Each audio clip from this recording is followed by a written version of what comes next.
which we do it at this time because originally Daniel Boone aired Thursday night, 7:30.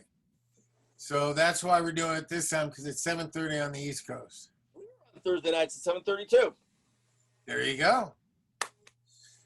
All right. Well, listen, we're going to get started. Are people starting to come in? Yep, we're up to 18, 19. We'll see if the number goes. We got about 19 I like right Sean. I like Sean Connery. 20. Sean Connery always said the most insulting thing you can do to somebody is make them wait. Your time is more important than theirs, which was interesting because my mom was always late, which meant I was always late. You know, it's funny. My mom was always late. They were always mad that I was always a half an hour late. And I said, a simple solution. You need me here at 8. Tell my mom you got to be here at 7:30. I would try to do that. So your mom got you there late too? Oh, yeah, half an hour. Oh, at least, or an hour. And she always had the wild excuses that I had to be a part of.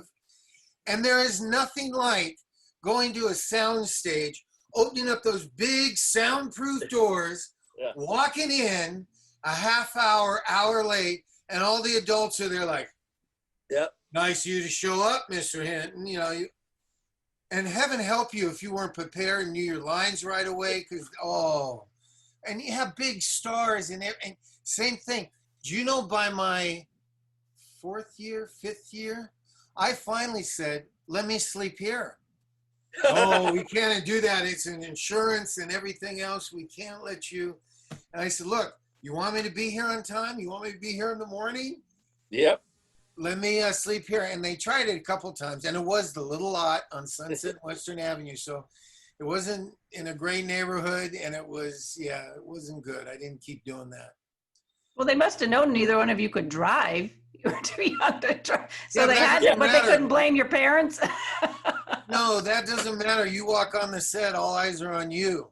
They're not on the parents. They might go talk to them later, but no, Butch will tell you. And I love this, Butch, because you're one of the survivors. I do a lot with kid actors, and you're not even in the Ex-Child Star Secret Society, are you? Oh, no, I'm in it. I just don't attend. You just don't attend or go. I watch from afar. Well, if it's a secret society, Darby, didn't you just blow the whole thing? Yes, but you don't know how to get. Well, you do know how to get it. No, I don't. I will attend your next pool party. Ah, there you go. Okay, we're down for that. So, but that is it. You started as a kid, right? 7 years old.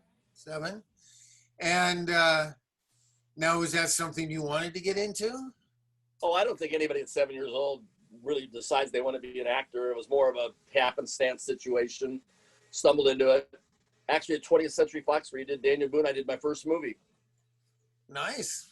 Yeah, a little B movie with Eddie Albert and Jane Wyatt, Brenda Lee, Soupy Sales. Got me 6 weeks work and a little experience. And by the time the movie was over, I had gotten General Hospital. And then the next series was The Real McCoys. Now, see, you say that. I knew it. 6 months old, I wanted to be an actor. I looked at all the other jobs and thought, that's for me. You're tapping from the womb. Give me an agent. Now, Butch, do you remember did you have to do a screen test for Daniel Boone with the part when you did the guest part for that, or did your agent just say? I went on a reading. I went on an interview reading. Yeah, me and Sheldon Collins had just done some Disney work together, so we came over as a team. That was Sheldon, the other little boy that's in it. Yes, yeah, Sheldon, the other boy. Yeah. Nice. Is Sheldon still around?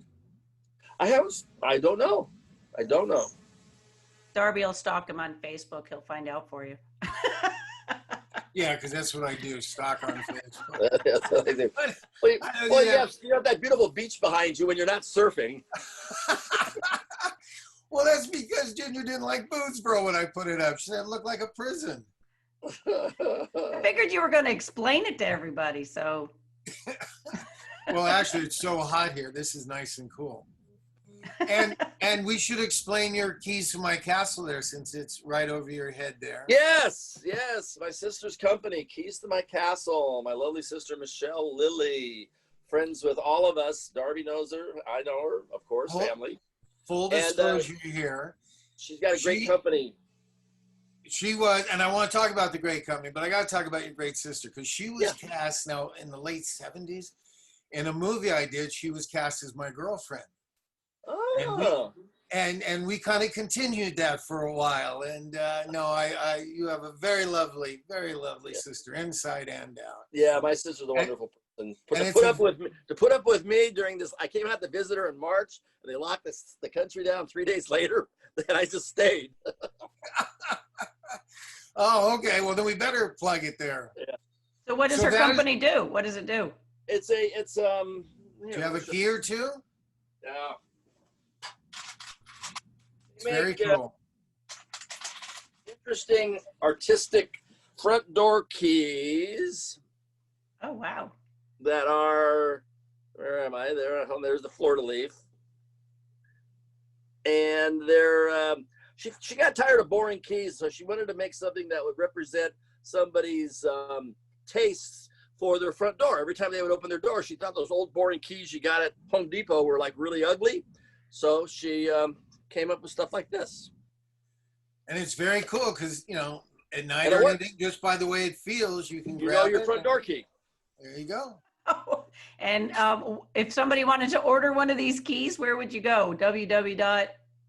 KeysToMyCastle.com. Nice.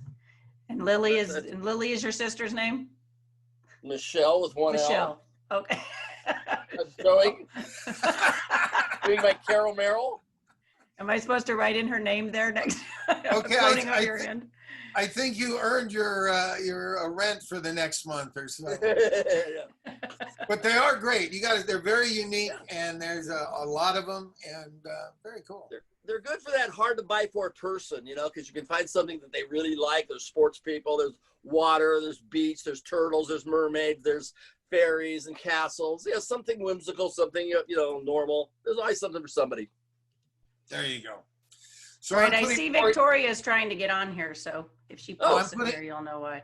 I'm putting Fort Boonesboro back on there because even though we never shot at the real Fort Boonesboro, we'll stick with the Daniel Boone before you make me put the hat back on. It's funny, I did a road trip a couple of years ago, and I did the Lewis and Clark Trail, and there was a lot of stuff like that all along it. How far along the trail did you go? I stopped. Well, we were traveling up through. I went up to Wisconsin all the way to the Pacific Ocean, so we came across it several times.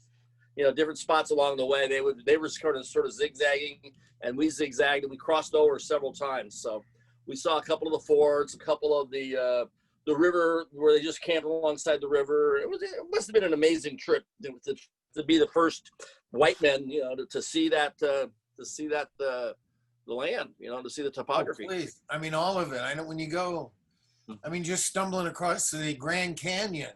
Yeah.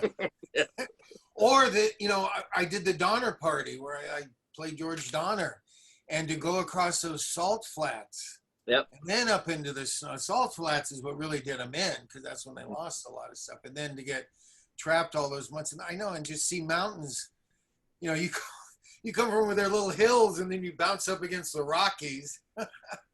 Yep. Then you go, well, this is not going to be easy. They have a brand new museum they just built a couple of years ago. So not only do they have the statue that shows you how high the snow actually got, but they actually have a really nice museum there now. This has everything. All panelists. Hi, Valerie. Victoria. Victoria, Welcome. Hi. Do you not see her, Darby? I see you. I didn't know if you were here now. I thought we were going to bring you on at halftime because you made it out to get your hair cut like some of us need to. I got it all done. I wanted to watch the show. There she is. Now, have you seen this show since it aired? No. This will be fun. I And can't Butch, wait. have you seen this show since it aired? It's been a while. All right. Well, you know what? We've talked long enough. We're definitely going to talk to this pretty lady. Why don't we run the first part of the show? Sounds good. So this first segment's going to run about 11 minutes and 40 seconds. And then when it dips to go to the commercial, we'll come back for Q&A from some of our attendees, as well as if you guys spark some memories. So bear with me. So for those of us, I guess, who are just joining us, thank you very much to Victoria Price and Butch Patrick for being a part of this episode called Copperhead Izzy. It has Vincent Price in it, as well as Butch Patrick. And what was the other boy's name that you said? Sheldon Collins. Sheldon Collins. And then, of course, Darby Hinton. This is a big Darby Hinton. Well, and the wonderful Vincent Price, too, which is why we get to talk to this pretty lady. Yes. Yeah. So when it goes to the show, you'll just want to probably mute your audio and stop your video. Otherwise, a little box pops up in the corner when I share the screen. So just so you know. Got it. So we'll see you guys in about 11 minutes.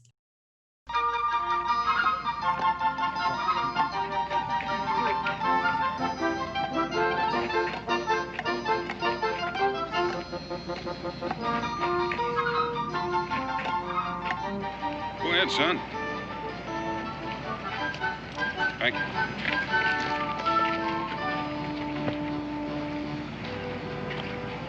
Aren't you hungry, Izzy? Not very. That's something new for you. You're not sick, are you? No, Pa, I feel fine. Well, don't tell your ma I bought them for you. You know how she's about eating between meals. Tastes pretty good, doesn't it? Mom makes them better. Well, it goes without saying, but she hadn't been making them lately. That's because Uncle Brian don't care much for sweets. Matter of fact, he don't care much for anything except for his business. Sure, I'm glad you're not a businessman, Pa. Well, so am I, Israel. That's something else you don't have to tell your mom.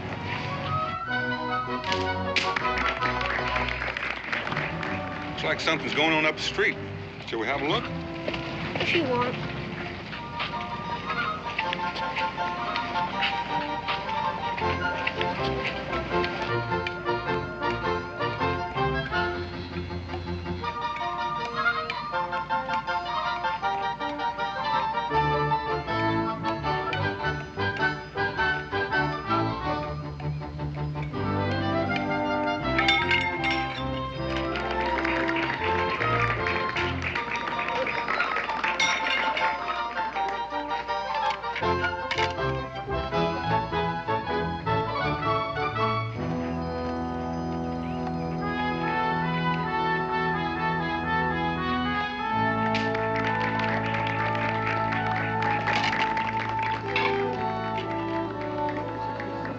Israel, here. Put a coin in the bag. Well, thank you, my boy. I trust you enjoyed the act. I don't know. I keep on wondering what would happen if you dropped one of the plates. The plate breaks. People laugh, and I try it again. Guarantee you wouldn't try again if it was one of my ma's plates. Your boy? He's my boy. He has a very literal mind. Thank you.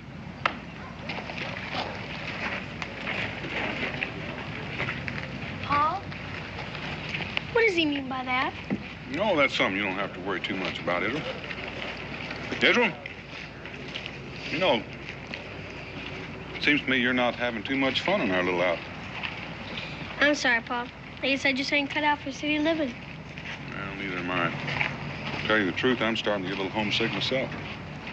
What do you say we go on back and help your ma pack so we can start home early? I'm ready anytime you are.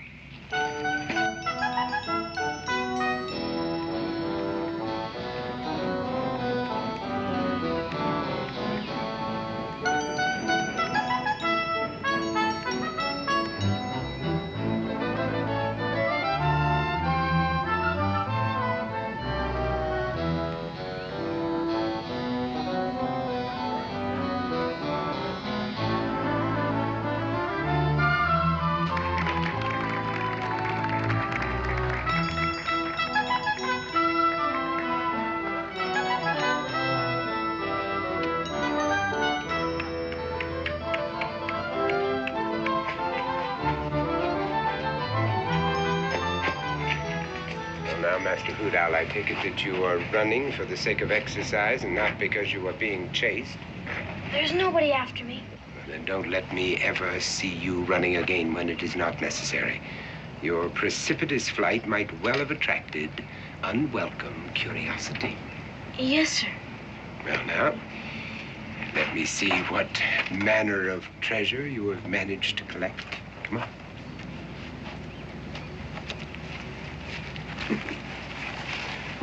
And I'm happy to see that you have learned discrimination. Never rob a poor man. The jail sentence is exactly the same, and the rewards are not worth the risk. Did I do all right? You did very well, my boy. Yes. It does credit to your concentration on your lessons and my teaching. Did I do good enough so I can get meat for supper? A small portion, perhaps. But if you make another haul like this, I promise you that you will feast upon steak. Gee, I don't think I ever tasted steak. You will, my boy. You will. Now, are you sure that no one was suspicious? Nah, it was easy. They were too busy watching to notice anything. Yes, that's an ideal situation and a novel way to draw a crowd. Perhaps I should take up juggling.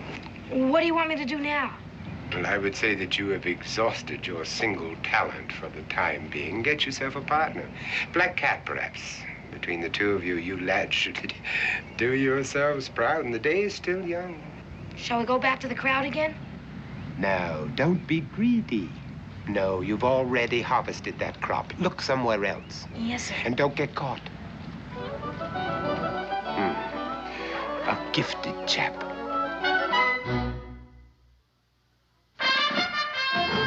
Daniel Boone was a man, yes, a big man, with an eye like an eagle and as tall as a mountain was he. Daniel Boone was a man, yes, a big man. He was brave, he was fearless, and as tough as a mighty old tree.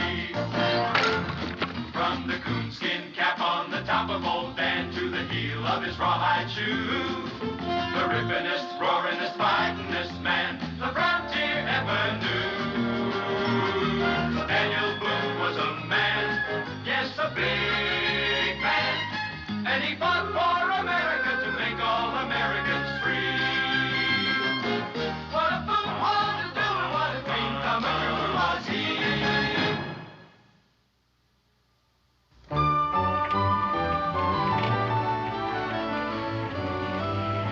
Uncle Brian, you've been wonderful. But I'm afraid we've upset your life for the last month. Not at all, my dear, not at all. 5 weeks, to be exact. It's a good thing for me to have a break in my routine. Best thing in the world. Why don't you make a fresh start and come on out to Kentucky with us? No, Daniel, no. Not until the coach goes farther than Richmond. My poor feet, you know. You'll likely be returned to the Virginia Assembly next year. I'll see you then. What about you, Israel? You'll come again, too? Well, maybe. Pa insists on bringing me. Israel. Well, I don't mean anything about Uncle Brian, Ma. It's just there are no kids here. I miss the woods and the streams. It's lonesome. All you have to say is thank you, and I'd love to. Honesty, Rebecca. Honesty. Sirs, madam, forgive a slight interruption. I am Dr. Thaddeus Morton, humanities, not medicine, and I'm newly arrived in these gracious environs with my spouse and our 9 children. 9? That shares a lot of humanities. Israel. Yes, lad. Yes, 9, and all boys. And what is even more curious, they're all just about the same age as you. Well, that's pretty hard to do. Well, not if they're adopted. Orphans. My wife and I lacked children, so we solved our problem with children who lacked parents. And if this town proves to be sympathetic, well, we have plans to build a permanent home here that will accommodate a great many more children. Yes, you'll find the details in these announcements, and I shall elucidate on the program tonight at 8 o'clock, and I hope that you will all be there. Thank you. Well, Doctor, this seems like a very nice thing you're doing. My wife and I can't be there, but I reckon if you're taking donations, we can spare a few Continentals. Well, that's most philanthropic of you, sir. And what name shall I enter on our list of patrons? Well, don't bother putting our name down. I'm just sorry we can't afford more. Well, I assure you, if everyone is this generous, the home is already built. Thank you again. I'll be at your meeting, Dr. Morton. I'll be there. Bless you, sir. Letter for you, Mr. Boone. Good thing I sorted the mail before the coach left. Oh, thank you. What is it, Dad? Well, Becky, it looks like we packed up too soon. We're not leaving just yet. But why? Well, at least you and your mother are not leaving. I have to go to Philadelphia. The Congress is considering statehood for Kentucky, and they want my testimony. And as long as I'm set for travel, I might as well rent a horse and get started, get back that much sooner. Gosh, Pa. Well, it's just 2 weeks, Israel, maybe even less. 2 weeks. Oh, it's not as bad as that, Israel. It's hard on you, I know. But I'll tell you what. There's a fishing boat leaving for the bay at 11 o'clock this morning. Now, if we can catch it, you might bring back a sturgeon. So, what? Confound it. What's happened to my watch? Wasn't I wearing it when I left the house? I didn't notice. I didn't notice myself. Habit. Well, if I don't have it here, it must be somewhere else. That sounds reasonable. Well, I'd better go home and look for it. It's a very valuable timepiece, solid gold. Oh, have a good trip, Daniel. Bye, Uncle Brian. See you in the house, Rebecca. Israel, if you want to catch a sturgeon today, you better go help Uncle Brian find that watch. You know how upset he gets about those things. Yeah, I reckon I do. Bye, Pa. Catch a big one.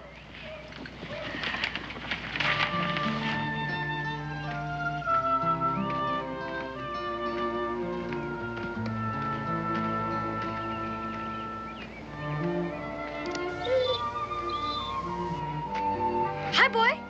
Hi. How are ya? Want to play? Go get it, boy. Go get it.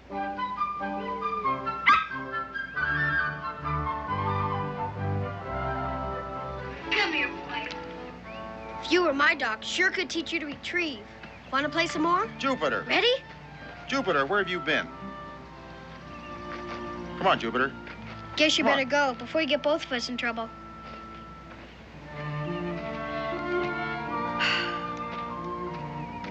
Boy, around this town, they don't even want their dogs to have fun.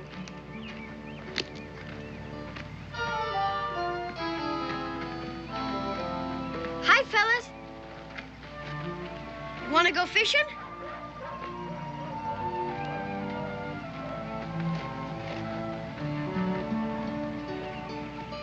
Two more weeks, brother. Hello. So that was part one. I think I talk in part two.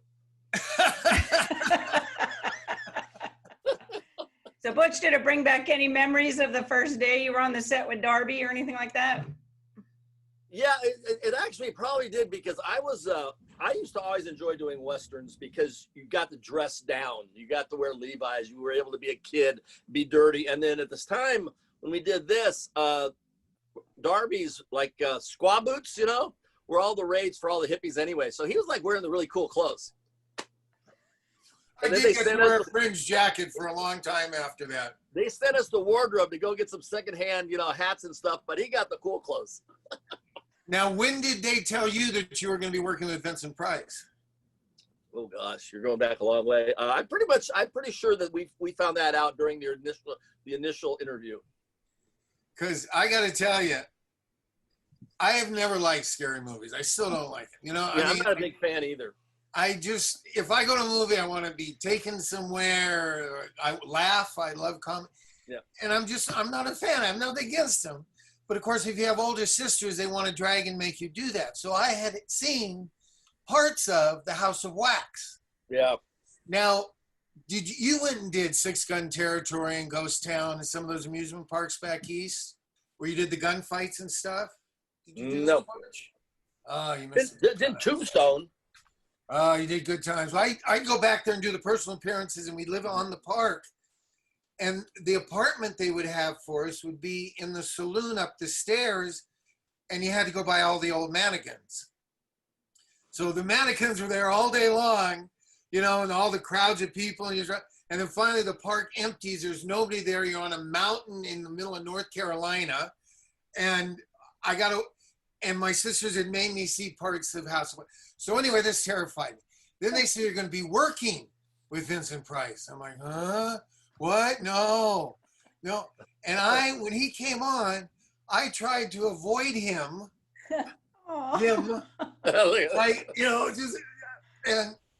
And then I was sitting in my chair going over the script or something.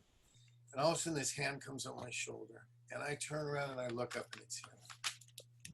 He goes, excuse me, Darby, would you mind? My daughter really loves you, and she would really like an autograph if you would sign one for her. And I talk about breaking the ice. And I actually have that picture where I'm signing the picture for you. And that broke the ice. I still have that picture you signed. You do? Oh, you gotta post. You gotta post a picture. I'll post a picture of me signing it, and you post a picture. That'd be great. Perfect. Well, what a pleasure to meet you. I know, this is so fun. And Butch and I know each other, but this is so fun to meet you. I love this show so much. So Well, obviously you had a very protective father because he never introduced me to you, or we never got together. Exactly. Well, and the thing was, I didn't like scary stuff either, and I wasn't allowed to watch it. So, like, I never saw the Munsters or Addams Family, but Daniel Boone, that I was allowed to watch. There you go, Butch. Sorry. I don't have the cool car you do, that's for sure, but you know. So when you told me what you're doing, I thought it would be so cool to have Victoria here to represent her dad's legacy, and she's such a nice person. So what a nice addition to the afternoon. Oh, absolutely. I love it. And I went online and I looked at your books, and I'm like, because I'm like, oh, well, let me read. And then I saw all your books, and I'm like, oh my goodness.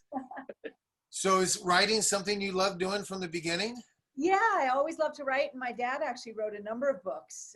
He wrote quite a few books. He always wrote. And so I grew up with this family where people did more than one thing. You know, he was an actor, an art collector, a writer, a lecturer. And, you know, I'm a public speaker and a writer. And, you know, I've had an art gallery for many years. So I was, you know, taught to grow up and be interested in a lot of things. So And a nomad, from what I understand. I am a nomad. Yep. Well, you know, one of the things I found interesting is after, well, first of all, meeting Vincent Price on a Western, you know, which is pretty unusual in itself. Right. But after the fact, as I grew older and I found out more and more and more about Vincent and how much he did in his life, I mean, what an achiever. I mean, he was extremely knowledgeable in so many areas. And even when I was living in Missouri in this little town called Macon, I believe the city of Kirksville, which is about 15 miles, he spent, there's like a college up there that he's got a lot of input into, that he used to visit quite a bit. And it was just such a small world that here I am back, you know, halfway 2,000 miles away, and there he pops up again. Yeah, he gave an acting scholarship that still gets given out every year. It's a theater scholarship there. Oh, that's great. That's great. And I listen, I wrote about, I just have one picture. I was going to say I have one book, and it's really a picture book. But, you know, I say that about your dad. He was such a gentle man. He was great. I loved working with him. Well, he loved, you know, he loved doing these shows because he loved young people, and he loved finding out what young people were into, because he was, what year was this episode? 67, I think, or 68. 67 or 68. Yeah. So, you know, he was in his mid 50s, and, you know, he just loved being around kids, loved doing TV, loved hearing what young people were into. And, you know, I can't remember what I had for lunch yesterday, but I remember that Daniel Boone theme song, you know, verbatim. I could sing along. Well, you should have been on. We had Veronica on last week, and we talked about when Fess, Ed Ames, myself, and Veronica all got up to sing the Daniel Boone theme song, and we couldn't remember the lyrics. Oh, no. I like to tell people this is television back when TV was worth watching. There you go. You know, oh, this is so great. And you talk about it. One of the reasons I love this episode is because that Israel walking around all by himself was usually how it was. I mean, especially once Veronica left, and she was older anyway, so it wasn't, you know, there weren't kids on the set. So when you see a script like this, and there's a bunch of kids coming on that are cool kids and fun, you know, even though we still had school and we, you know, we still managed to mess around a little bit. Absolutely. I have a question for Victoria. When you saw the hat that your dad is wearing in this, did it give you flashbacks to the Captain Hook incident of your younger days? Captain Hook, and then also this character is so much like Fagin, and he played Fagin in Oliver multiple times, and it has that Fagin quality. So did you go to the play when he would do the performances? Yeah, absolutely. Well, I went to see him in Captain Hook. There was that big theater out, I forget what it was called, maybe the Pan Pacific, and it was out on Ventura Boulevard, way out in the valley. And they did big productions out there, and he did Captain Hook. My parents wanted me to see what he did, like he was an actor. How old were you? 4. And 4? I freaked out. I freaked out. I mean, like, here he was, he had this hook and he was being mean to all these kids. And here was my sweet dad, who was this horrible person. And I was so loud and so freaked out. My poor mother had to take me backstage during intermission. Oh, and I have this whole series of black and white pictures where my dad's trying to comfort me, you know, like, this is just a coat hanger. I'm still your dad. So. Was your mom really big about taking pictures and documenting like Darby's mom was documenting? Oh, yeah. His Did your mom history? do that too, Darby? Oh, yeah. That's why I have a picture book. I finally had to go through them. I mean, either they were going to, you know, all stick together and rot and fade away, or I had to go through them. And I went through them and got some great pictures. Wow, that's so cool. And I didn't like them at the time. I mean, because back then she'd have to put the camera up, make sure you got the f-stop and the aperture and the focus, Yeah. and depending on what speed film you had. And, you know, you're a kid, you don't want to stop and pose it all. No. You had to do a little of that too, Butch? Oh, it was like, can't you guys take these pictures while we're working? Oh, and I bet Butch and I could name every old camera that they had, especially back in the 70s, 80s, like when the rotating flash bulb, remember that was a Oh big my God, the little square rotating flash bulb. Cube, the Instacube. That was huge. Not to mention Polaroid. Yeah. Absolutely. All right, should we get back to Daniel? Well, Boone? we have a couple questions. First, we're getting some Q&A, so I did want to ask a couple questions. Okay. Susan Harlan wanted to ask both Victoria and Butch, what was Halloween like at your house when you were growing up? You go first, Butch.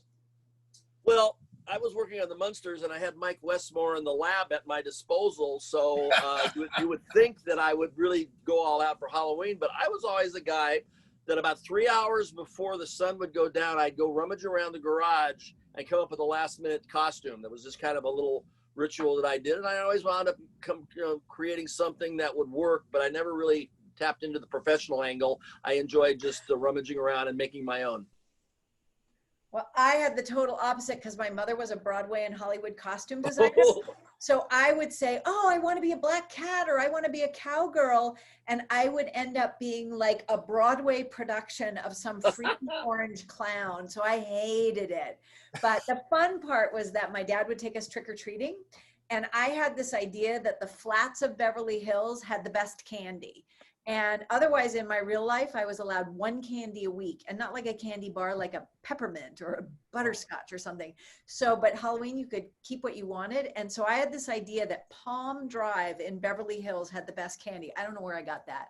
So we had this like RV and he would take us and we'd go trick-or-treating. And I was all about the candy and running to the next house, but he would hide behind the bushes and then he'd jump out and scare the people who went to the door, which was hilarious. Oh, really? Oh, he loved doing that? Oh, totally. He had the best. Oh, that's great. Yep. Those are good. That's a good memory. Yeah. Yeah. All right. Can I chime in here? Because I'm the opposite of Butch, unfortunately. I had 20th Century Fox at my disposal.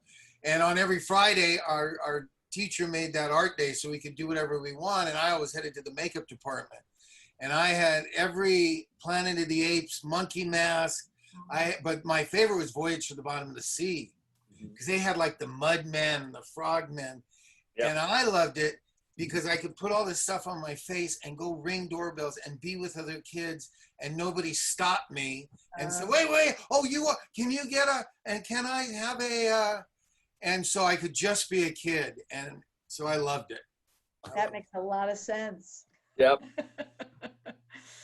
Pamela O'Reilly Pavkovich wants to know, Victoria, I know your dad was quite the chef. What was your favorite dish he made? Well, when I was a kid, we would make pancakes on Saturday mornings if he was home.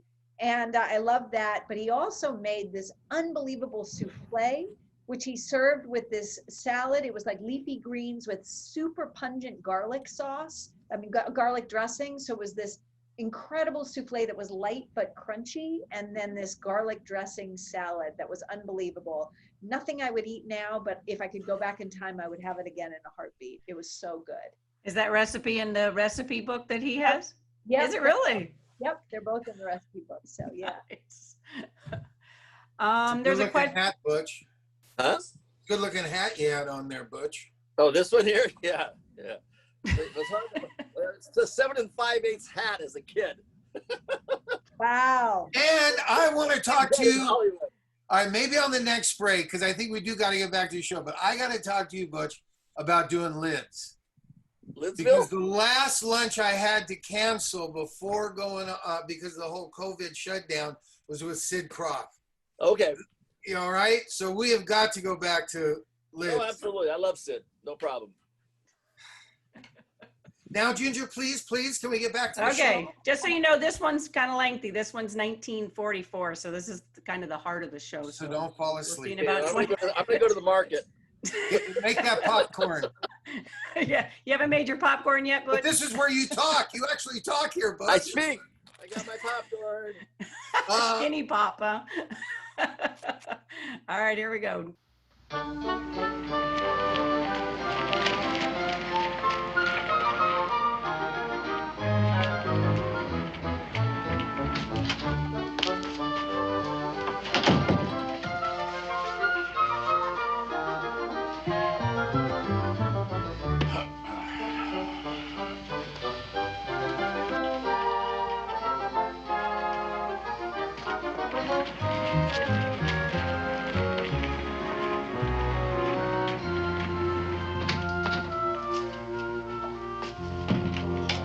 Uncle Brian?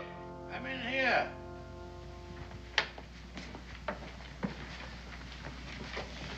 Find your watch yet?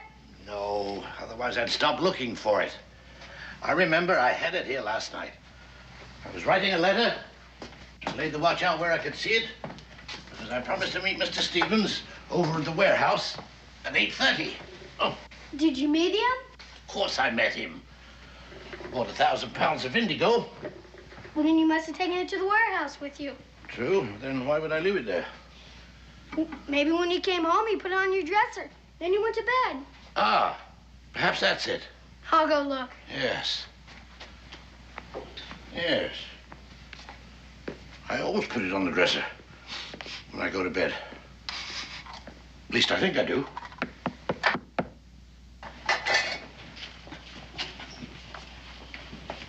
The devil can that be? Yes? I hate to bother you, sir, but, Well, speak up, boy. What is it you want? well, you see, I'm a poor, unfortunate orphan with no mother or father, and I was wondering if you're a kind enough man to give me and some of my other orphan friends some money so we might have a decent meal. Well, how much of a contribution were you considering? Oh, 10 pounds? 10 pounds? Everything you say may be true, my boy, but it seems to me that when one is expecting charity, 10 pounds is a rather exorbitant request. Well, you see, it's to build a new orphanage. Oh, are you one of Dr. Morton's children? Yes, sir. Yes, well, I met Dr. Morton a short time ago. He's a fine man, a most benevolent man. But I find it hard to believe that he'd allow his children to solicit funds in such an irregular manner. Well, to tell the truth, sir. Aha, the truth. Yes, now, you're trying to collect money for yourself, isn't that it? But, sir, I really don't know the value of money, never having any. Except maybe a shilling or a penny. Well, that doesn't answer my question. Well, the truth is, sir, I'm pretty hungry. Doesn't Dr. Morton feed you? Oh, yes, sir. Except I miss supper and breakfast and... Oh, well, you just wait here a moment. But I can't wait, sir. If I don't get food pretty soon, I'm gonna starve. You... Come on. What was that little beggar up to? Ran off just when I was going to get him some food. I don't think you understood what you meant, Uncle Brian. Well, I didn't understand what he meant either. First saying one thing and then the other. Gosh, if I could have talked to him, maybe we could have made friends. Well, he's likely to need a friend. Did you find my watch? Wasn't in the bedroom. Oh. Kentucky, a guy wouldn't have to beg. All he'd have to do was go out and get some fish. Fish? There's a boat leaving now. Guess it's too late. Yes. Oh. I'm sorry, Israel. I'm afraid I've let you down. But the boat goes out once a week, so we'll try again next time, right? Yes, we will. And now, the only other place that watch could be Isn't my office. Yes. Oh, no. Don't worry, Israel. We'll catch the boat next week.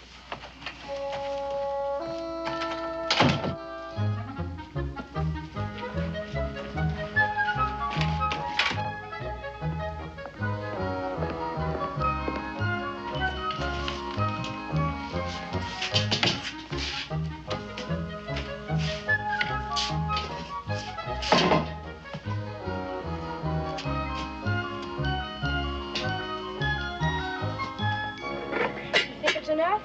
Never seems to be enough. I'm not sure a broken pipe is worth very much. And what about the silver box? Hey, yeah, that looks pretty good. But if we want to stay off bread and water, we better get some more. Use the confusion method. Yeah, I like confusion better than distraction. Distraction always scares me. This box has got some kind of powder in it.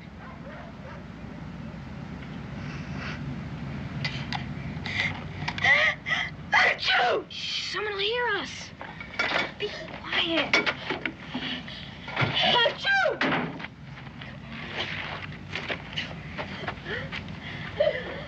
Achoo!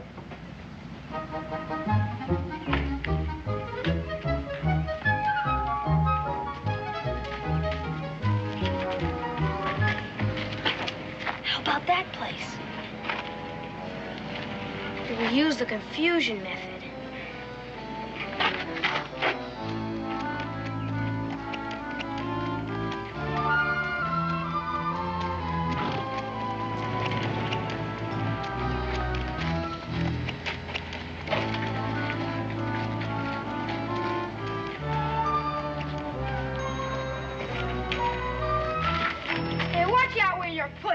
Hey, watch where you're pushing. Stop pushing me around.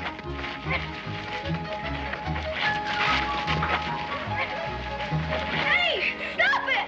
I got what you want. Stop it. Get out of here. Hey, what are you shoving me for? I'll get you. What are you doing? Boy, stop that. Stop that, I say. Hold on there, boy. Who are those friends of yours? I don't know. They weren't very friendly. You come right here. What's in this bag? Just some stuff to eat. None of your sass, boy. And if any of my silver is missing, you're going to jail. But I didn't even touch your silver. I'll help you pick it up. You keep your hands off that. Here, come back here, you. What'd you get? I got this. How about you? This. That ought to be enough. Let's put them in the sack. Maybe after this we'll get some meat for a change. Yeah. Hey, Don! Hey, it's that kid that helped us get away. He seems to know all about the confusion method. I'll say. He's got a whole sack full. You're friends again. We weren't mad at each other. You mean you were just playing? No, we were working. Hey, what you got in the sack? Rob.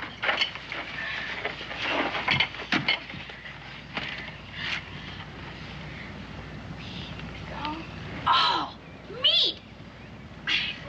Boy.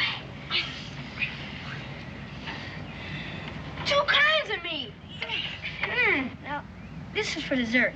You gotta eat the other stuff first. Like you think we won't? You stole the stuff? Well, I don't know if it was exactly stealing. I just didn't have time to ask for it. Hey, he just like us. We hardly ever ask for stuff either. I'm Black Cat Jack. Black Cat? And I'm Hoot Owl Tom. Hoot Owl? Yeah.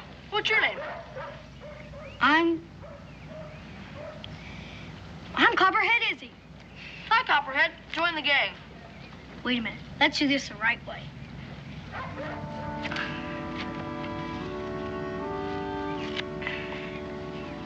We'll eat bread and salt together.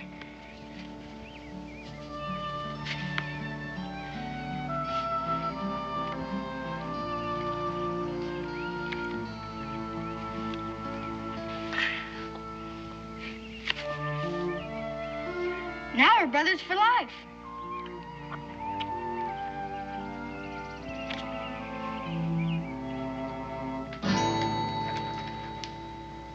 Come, Peter. You have a tongue, You have had the privilege of being taught correct English. All I want is the truth. Now, did you snatch the purse from this good woman? Not that I doubt your word, Miss Hinch. Oh, if there were only reason to doubt it. Well, Peter. Well, I'm relieved to see that you do not attempt to compound your felony with mendacity. But I didn't want to do it. Enough, Peter. Come with me. Miss Hinch, I want you to know that my wife and I are very grateful to you for having brought this matter to our attention. What will you do to him? Well, he must be corrected. Oh, it must be done. Though I'd prefer that the rod fell on my own back, as perhaps should be. Whenever one of my charges is apprehended in a malicious act, I feel that it is my fault. I feel that my teachings and my example have failed. But you have so many boys. Yes, that's true. That's true, and I must find consolation in those who have followed my instructions so well that they have never been caught in any single criminal act. Ah, but Peter, oh, how humiliating that it should happen in this town that we have chosen to make as our permanent home, where even tonight I had planned to appeal to the good citizens to open their hearts and their purses. I'm afraid that Peter has betrayed his future. There'll be few contributors now. Oh, I'll say nothing that would spoil your cause.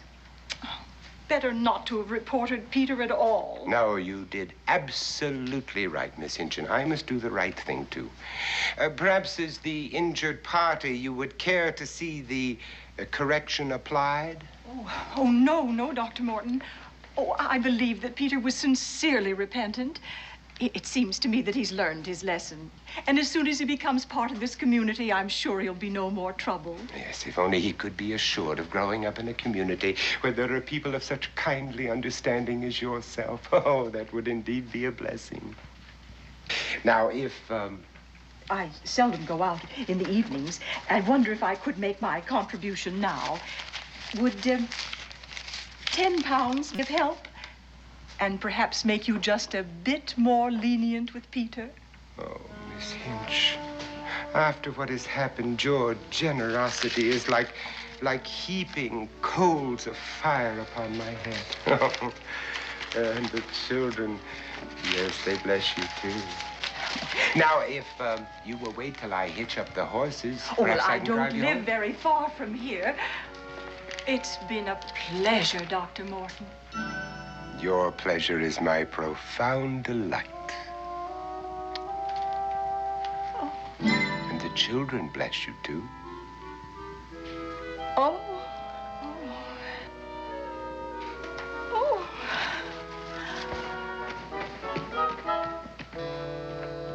Come, children. Come inside, close the door, and find your seats.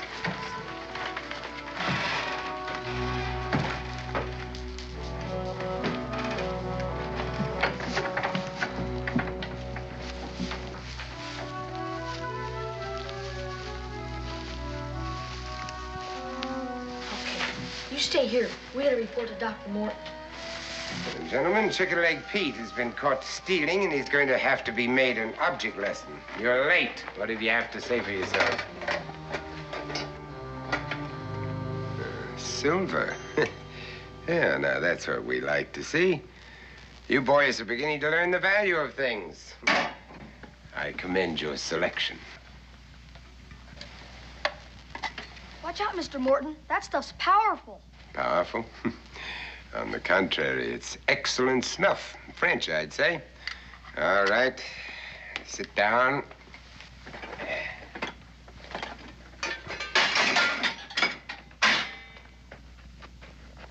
As I told you, Chicken Leg Pete made a serious error, but just so that you boys will thoroughly understand, we're going to reenact the attempted crime. All right, Chicken Leg, stand out here. What did he do? He got caught stealing. He's sure gonna get it. I guess I'd get it too if I was caught stealing. Violet, you will play the part of Miss Hinch, who informed me that her purse was hanging on the crook of her elbow like that. Now, you will be strolling up and down the street, looking in the shop windows. All right, Chicken Leg, show us what you did.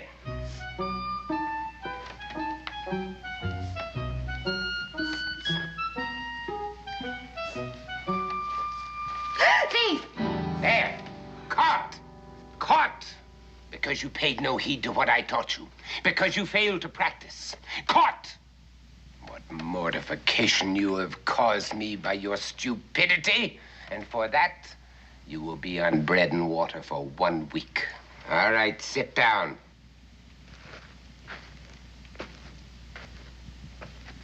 Black Cat, come here. Why does he always have to pick on me? Now, Black Cat, this is a solo job. You want that lady's purse or its contents. Now, employing the skills that I have imparted to you, what method would you use? I guess the sympathy method. Very good. Demonstrate.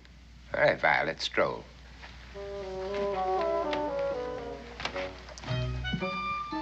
What's going on? Keep still.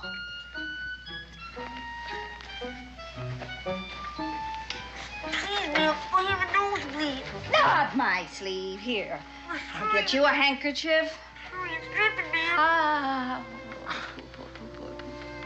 Black Cat's pretty good. Oh. It's all right now, ma'am. Excellent. Excellent. Just as I taught you. But that's not right. He's teaching you kids to steal. Somebody's got to stop him. Who is that? Come here. Stranger, huh? You're not quite a stranger. I met you on the street by the coach, but I didn't get your name. Boone. Israel Boone. But you told me in Hoot Owl you were Copperhead Izzy. That was just a play name. You and Hoot Owl, eh? So you're the ones who brought him here, hmm? In violation of my absolute rule, never mingle with strangers. Hoot Owl up front.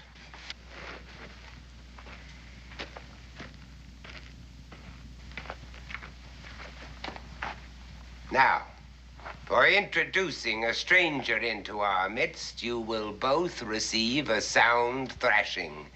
And you will be put on bread and water not for 1 week, but for 1 month. But Dr. Morton, he's just like one of us. He stole food for us. I didn't say I stole it. I said I just didn't have time to ask for it. That's what we all say. Now, let's see what you have there. 2 empty jars and a salt shaker. It isn't worth a farthing. We ate up the part that was worth something. Lots of stuff. In any case, you're a sneak, and you will be treated accordingly. Hey, that's my Uncle Brian's. Give it to me. It's my snuff box now. I shall think up your punishment tomorrow. Tomorrow? You can't keep me prisoner.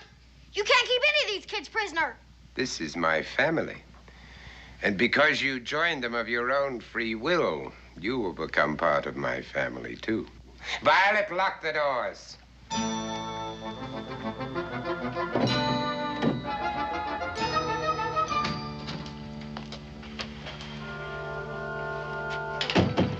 Uncle Brian, is that you?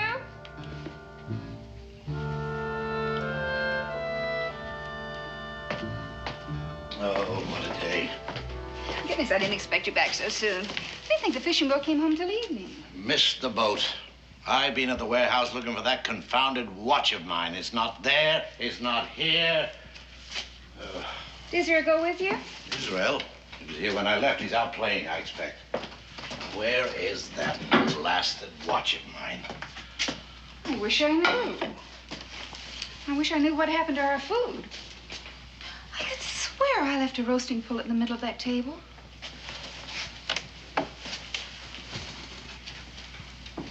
And there's a loaf of bread missing. Well, I've looked everywhere I can think of. I must have just plain lost it out of my pocket. Someone's dumped flour all over the place. Well, it has my initials on it. So if an honest man should find it... Israel! Israel! It's not in there, Rebecca. We scoured the place. Israel!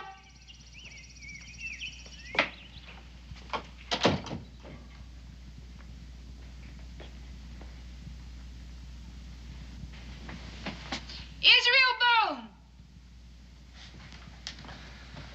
Things just don't vanish without a reason. I suppose Israel can explain it when he gets home. No, Israel couldn't find it either. Hey, where the devil's my snuff box? I always keep it right here. Of course, I did move things around looking for that confounded watch of mine. And that silver piece, the one that belonged to your Aunt Mary. That's gone. We always have it here.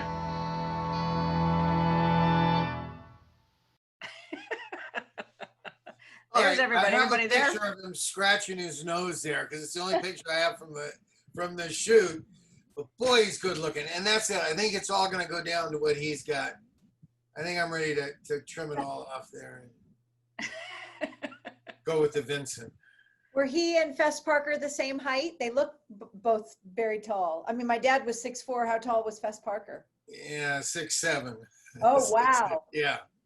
Yeah, no, Fess loved working with tall people, but and Pat was tall and Ed was tall and big people. Actually, I just found I'm looking for these little screenshots to see what I can put behind me and stuff. And I actually have a picture of me standing next to Fess. It was between a take, obviously, and I'm sitting there on a half apple box just so I could be in the same shot with him. Wow. Well, you had a tall guy, Butch, you had to work with. Well, if we could hear you, it'd be an even more interesting story. Hold on. Hey, there we are. There you are. 6'7", Fred Gwynn, 7 foot with his shoes on. Wow. Oh my gosh. Wow. That's a big guy. Yeah, especially back in the mid 60s. And then I was real short, so Al Lewis, who played Grandpa, was 6'3", and he was like next to Fred. He looked very small. Wow. So Darby, did you stay friends with any of them after the shoot? After the series? Myself? Yeah. No, Fred and I went back to New York. You know how it is after a series. You're the kid. They're adults. You go back to school, or in your case, you go jump on a ship and go around the world. No. I had to go back into junior high school. Please. Oh, me too. Yeah, horrible. Oh, tell me, was it as miserable for you? It had to be. I went back to 7th grade, and my school had 3,500 people, and it was a mixture of Caucasian, Black, Asian, and Hispanics. So there was a real good melting pot. And what happened is during nutrition, it was so big we had 2 nutritions, and I would sit with my little honey bun and my juice, and the kids wouldn't go back to class. So there'd be like 500 people, kids hovering around, not going to class, and their solution was to throw me out of school, which they did twice, because I was causing a disturbance, and all I really wanted to do was go to public school. So I weathered it. After about a month, they gave up on it, and they pretty much it petered out. But for the first few weeks, it was torture. Yeah, it was pretty bad. So you were like me. You really wanted to go, because I never had the public school, and I thought, oh, how cool to play baseball and to play sports, and because we grew up with a tutor one-on-one. Yeah, no, I enjoyed public school. Yeah. Well, it was Billy Mooney. He was doing Lost in Space with Angela.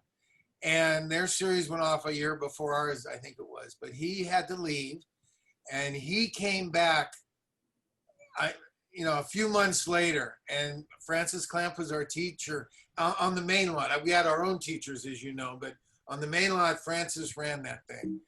And he was like, "Please take me back. I'll graduate from here. I only got a few months to go. Please don't make me go back there." And she's like, "I'm sorry, I can't. If you're not under contract, you can't, be at the studio." Yeah. He left. I ran after him. "Billy, what are you doing? I mean, that's what we wanted to do. We wanted to be there with the other kids and playing." He's like, "Oh, no, Darby. You don't understand. When you're out there, it's like you're the fastest gun in the West, and everybody can't wait to shoot you down." Yeah. And it was true. That's true, yeah. I wound up going in my 16 and my 10th and 11th and 12th grades. I went to Hollywood Professional, that little school up on Hollywood Boulevard with the Cal Sills and Peggy Fleming and a few other celebrity kids that they allowed you to kind of get, it was only 4 hours a day if you showed up. Yeah, well, they were more geared for kids in the business. Yeah, they were more interested in getting the check for the semester, and you just had to show them a couple of work, those pink slips they used to give you when you did your school work on the set. And then you go turn it in to public school. So it worked out okay. Yeah.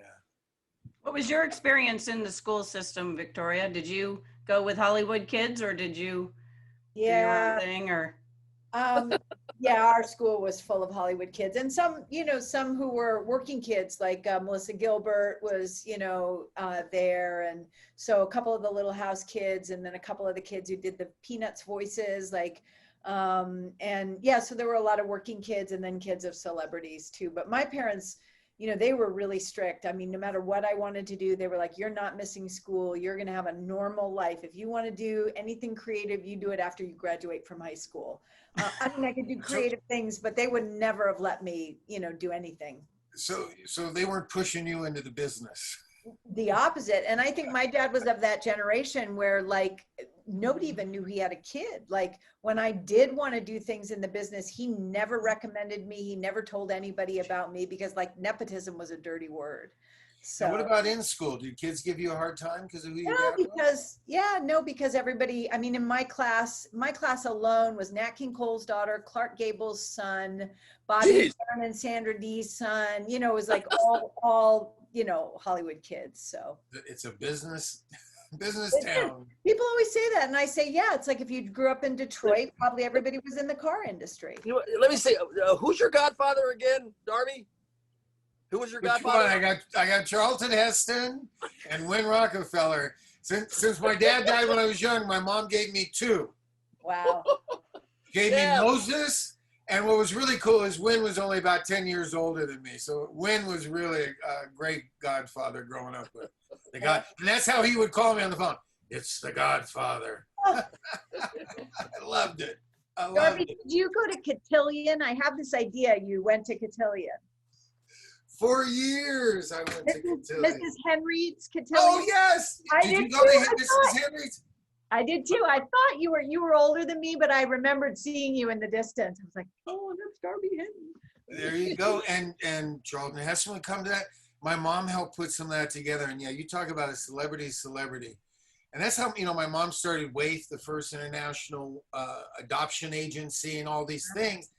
And she always kind of got the kids involved, because she said people will do more for their kids than they will for themselves or for their career or anything. And that's why they were always this very star-studded event. Corbin Bernstein reminds me, there were so many back at Paul Henry. Curtis, I think, went with us. She was older than me. She might be your age, but yeah. And we're all talking Tab Hunter, I mean, every Jack Benny, everybody was there as the judges of the events. It was we would throw a yearly gala. I mean, it was quite the production and all. And of course, Paul Henry is a very famous director that directed a lot of things. He actually directed me in A Big Valley. But those were fun days. And the women wore gloves, and we had to pull out the chair. We had to pull out the chair for the girls, and then they sat down, and we would go get them the punch. It wasn't all about dancing. Nope. And I always loved the father-daughter dance and the competitions. It was hilarious. Oh, it's so fun. I hadn't thought about Cotillion in a while. Good times. Good time. All right, Butch. Cotillion, Butch, huh? Tammy found out for you that she said Sheldon Collins, real last name Gollum, became a dentist. Oh, okay. So apparently he's out there, but he's a dentist now. Well, tell him we say hi. I don't know. Somebody just looked up his, there's an article, I guess, in the Chicago Tribune about him in 95. So maybe he's retired now. Who knows? Now you're going to make me want to go get my little Mattis here, but I got the door closed. What a cutie. So I take it the dog's on the road with you too when you go. Yeah, she's been to 47 states and 2 countries. She's been all over with me. There you go. And I want you to know I'm coming out your way in a few weeks. Oh, fantastic. 3 or 4 weeks. We will definitely have lunch. I love that. That'll be great. All right. Should we see what this evil man has in store for me? Hold on. I got a couple questions real quick. Karen Glick wants to know for Victoria, your dad was a fine actor. Did he ever feel typecast in sinister roles? Only at the very end, because the thing to remember is less than, I think, 35 of his 105 movies were horror films. But when he really got into the horror films, it was when method acting was coming up. And so a lot of his peers were not working or were working a lot less. And he was becoming more and more popular. And that was because he had this huge fan base with kids who loved horror films. And so, no, I think he was grateful to be able to keep working and do something. He loved playing the villain. He was brought to Hollywood to play a leading man, and he hated that. He liked being a character actor, and a gothic villain was his kind of character actor. So I think really only at the very end, when the horror films kind of went into more slasher films and he didn't like the parts, that's when. But then he would go into the theater and do great things in the theater. He did this one-man show about Oscar Wilde that I think was the best thing he ever did. So at least in the theater, he wasn't typecast. What was your impression of the whole Thriller Michael Jackson thing? Because that's kind of my era, how I know your dad, which is sad. That's what I know. And I'm sure that's how most kids know him, back when you could play Michael Jackson songs. Right. But I'm sure most people knew him from the Michael Jackson, that wonderful voice and that laugh that is so... Yeah, and that came about through 60s TV too, 60s, 70s TV. He did an episode of Mod Squad, and his episode, he was paired mostly with Peggy Lipton. And in the episode, and so they became really good friends, and Peggy Lipton was married to Quincy Jones, and when Michael Jackson wanted to do Thriller, that's how it came together. Quincy Jones put that together. And you know, how iconic to be introduced over and over again to kids and whole new generations of listeners through that. And you know, we're talking about, I went to school and I had a rough time there and everything else, and Michael was a friend. Michael then came into the school like a year after me. Oh, wow. So I had kind of made my niche or whatever, and then he came in and I tried to, you know, like help him, but no, he just got mobbed. And this was back in a time when they were doing the busing and the, you know, so there, it was very weird mix of people that were there. And yeah, I couldn't protect the poor guy. He only lasted there about 3 or 4 months. Wow. And then, you know, they had to take him out to do, like Butch, they had to kick him out so that normalcy would return to the student population. I shipped myself off to Switzerland, but that's a whole other story. Now, I want to go back to the beginning of this because there was some other kid in Salem that had a coonskin cap, and I fought for years to have my coonskin cap. So I want to know who that other kid was. Wow, awesome. We need to get back to the show. Yes. So we got to find out who the other kid was. Or are you talking about yourself? No, there was another kid. I saw him standing there in a coonskin cap. It didn't have a face, though. Kind of like yours. Might have to get you one with a face. You know, it takes a particular face to look good in a coonskin cap. I went to Daniel Boone's house in Missouri, and of course you had to try on the coonskin cap, and you know, I won't be showing you guys that picture. It was not pretty. Oh, please do. Come on, everybody can pull off a coonskin cap. You look awesome. I had to turn it sideways just so you'd know what it was, so it doesn't look like a Russian cap. That was Spess's big joke. He said the reason they wore them is so they wouldn't get lost in the woods. So you get up and you would start in the morning, you go, okay, now I know I'm going north. Now I know I'm going east. Now I know I'm going west. That's hilarious. Now I know I'm going the wrong way. That's great. There's a Fess Parker joke for you. One question for Victoria. Dominic I want wants to to see the know. show. Yes. Well, hold on just a second. Did Vincent work with, or was he friends with John Carradine, who had a similar career? Yes, and then they did a movie toward the end of John's life called House of the Long Shadows with Peter Cushing and Christopher Lee, and the 4 of them were in it. Yeah, so they knew each other, you know, their whole. And you know, we had John Carradine. He was Herman's boss, Mr. Gateman, on the Munsters. And he did a lot of episodes. And he did an episode of Daniel Boone too. Very scary. Very. I tell Bobby, that's a scary guy. Yeah. Which one were you more scared of, Darby? Of John Carradine or Vincent Price? Vincent, because I'd seen House of Wax, and that terrified me. I hadn't really seen any of the Carradine things. He was just that character on the set. He was scary enough. Which brings me to a good question for Victoria. As many of the horror movies that your dad did, do you feel it's a nice homage that so many of them have been redone? Or do you find it kind of like, why would you redo them? Like House of Wax and, He's got 3 or 4, hasn't he, that they've Because redone? there's only 27 stories in Hollywood. They have to redo it. Exactly, exactly. And you know, they always have a little nod to him. Like I think Jeffrey Rush in House on Haunted Hill, I think his character was Vincent or something. So they always have a little nod to him. Yeah, exactly what Darby said. You know, a great story always is going to get remade, even if it's just repackaged. It just seems like it's all of his get repacked. Must be he did such a great job. Everybody wants to compete, I guess. Let's see. I do have one question for you, Butch, from Ed Thompson. Butch, any idea where the Woof Woof doll is right now, and do you have any props from the Munsters? No, I actually, Eddie Keyes gave me the Woof Woof doll about 6 years after the Munsters when I was out doing an Ironside. He came up to me during lunch and gave me this and says, you know, don't show anybody, take this home with you. So I wound up with the original Woof Woof doll. Unfortunately, I didn't take very good care of him and he kind of fell apart. And then I resurrected him with a prop maker and he wound up with the original. I have the number 2 doll downstairs. But we sold over 130 of them over the last 30 years to collectors off of the original mold. Oh, wow. That's cool. And you Had have... a suit. Had a couple suits. I got a Munster coach right now that I tour the country with my own vehicles. So that's kind of cool. I saw a video of a girl, I guess you took for a ride in it, and she did a cell phone video from inside the coach. He's taken more than one girl for a ride in it. Let me No, tell you I that. didn't mean it like that. Now, Darby, this is You a got family car show. like that. This is a family show. I mean, come on. You want to take a ride in the Munster Mobile? Come on. What kind of life? How can you compete George with Barris. that? No, this is George Barris at a car show. He found the prettiest girl he could find. He goes, you are going to take a picture with me in my Batmobile. I got to tell you, I just happened on his when they laid him to rest. Yeah. And they did the whole parade and they went around Griffith Park and everything. I just happened to be going through Griffith Park. And I just, what a tribute. What a send-off. I know. I was in Australia. I couldn't make it back for it.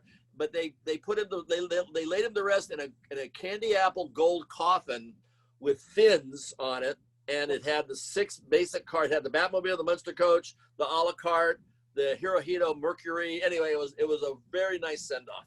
We're talking about the gentleman that made all these iconic cars: the Batmobile, the Munstermobile. Mm-hmm. I mean, you name it. Yeah. Now, can we see the show? Okay, on that note, all right. So segment 3 is only about 7.5 minutes, or about 8 minutes long. You're kidnapping me. I gotta. 8 minutes, right. Okay. You don't feel bad for you, Darby.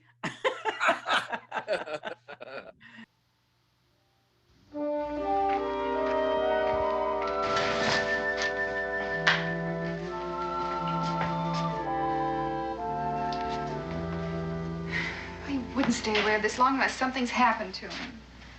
And why did he go off and leave his coat hanging in the hall? Now, Rebecca, you know how boys are. They get interested in something and lose all track of time. And he doesn't have a watch. Watch, oh. Uncle Brian, how disappointed was Israel in not going fishing? Well, it's hard to say. I think he was more disappointed in me. I didn't keep my promise to him. Why? All that food missing. And he was longing to go home to Kentucky. Oh, I see what you mean. You think he packed up and headed west? No. No, he wouldn't do that. He wouldn't run away. It's impossible. Well, it's not impossible at all. He didn't like it here. I disappointed him. It's the most logical thing in the world. He had to show his disapproval of me, so he packed up and left. Well, there's just one thing wrong with that. I hadn't disappointed him. And he wouldn't hurt me just to get back at you. You're quite right, my dear. Quite right. No, he'd never do a thing like that. There must be some other explanation. He could have been carried off by force. It happens all the time. Kidnapped? Well, I was just exploring the possibilities the process of elimination might arrive at a solution. Suppose someone saw you leave the house and thought the place was empty. They came in to burglarize the house, and Israel caught them in the act. Very sound, Rebecca. Very sound. It fits all the facts, and it explains my missing snuff box. Now, my dear. No time for that. Time for action, yes. I'll go and see the bailiff. I'll tell him what you think, and we'll post a reward for Israel's return. Well, I'm going with you. No. No need for that. It'll just upset you all the more. I couldn't possibly be more upset than I am now. But the boy might come back while we're gone. If he does, he'll stay. And I'll go out of my mind if I have to sit here and wait by myself. Oh.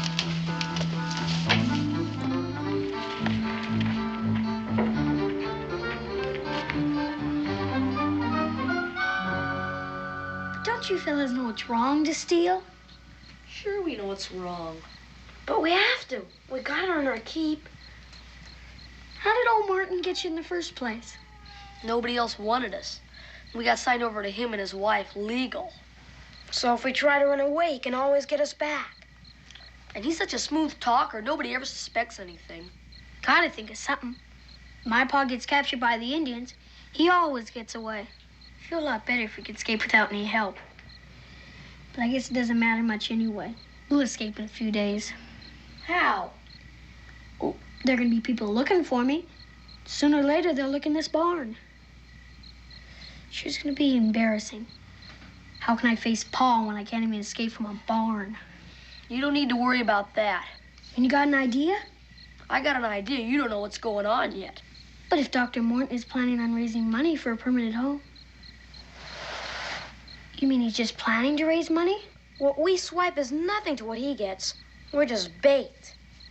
He goes to those meetings and makes speeches about us poor orphans.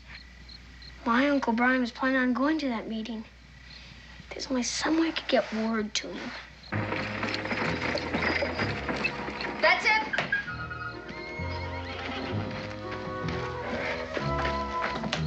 All right. Round up the boys. All right, everybody in the wagon. We're all packed up. Up you go and be careful. There you go. Careful. Up you go. Upstairs.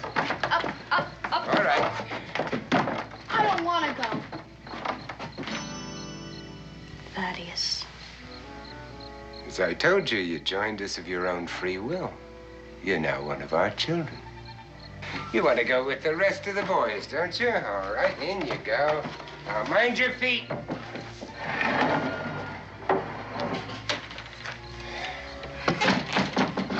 Thaddeus, I'm still worried about people looking for that boy. I think we ought to leave right now. We could drop him a few miles from town, and by the time he gets back, we'll be safe. No, my dear. Never lose confidence. Maybe I can get a message, Uncle Brian. I know where his watch went now. Dr. Morton took it this morning. Is this the trunk with all the loot? Yeah, but it's no use. Dr. Morton's got the key. Well, he was teaching you to pick pockets. Didn't he ever teach you to pick locks? Yeah, but I need a tool, a wire or a hairpin. I have a knife. No, I need something that bends.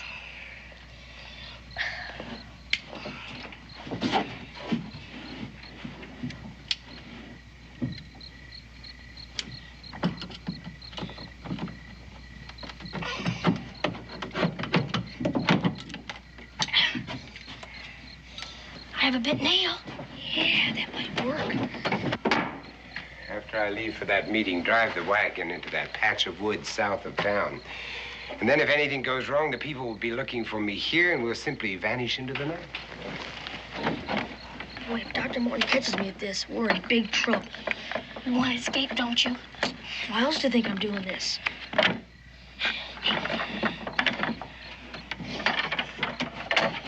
It's solid gold, and it has the initials BB on it. Here it is. Now what? Now we employ the confusion method. Well, adieu, my dear. I'll see you in the sylvan glade, my pockets lined with gold. What's that racket? What's all that noise going on in there? Be quiet.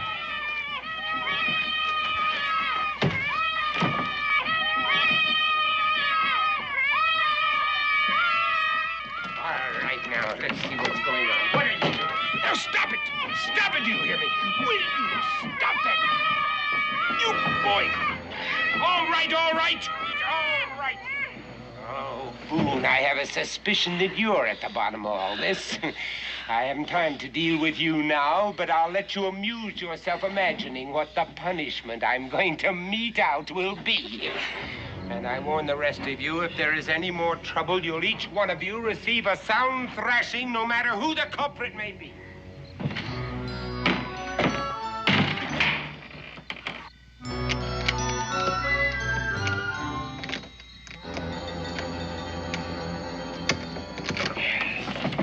All right, my dear, you'd better be on your way. Did you get it? Well, did you get it? Well, this might not work. We have a chance.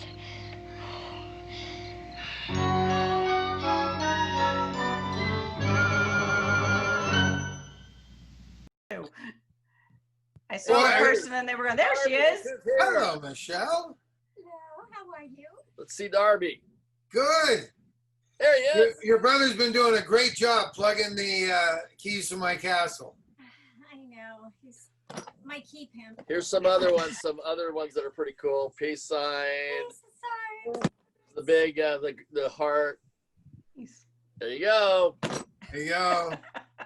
So anyways, yes, we've been having a great time here. Okay. Where's Victoria? I don't know. Do you have everybody There she up? is. Hi. Make sure you clicked on gallery view. You'll see everybody. I do remember those scenes inside the wagon. Gallery. Okay, hold on. Gallery. Where's In the gallery? upper right. In the upper right, you'll see speaker view or gallery view. Upper right.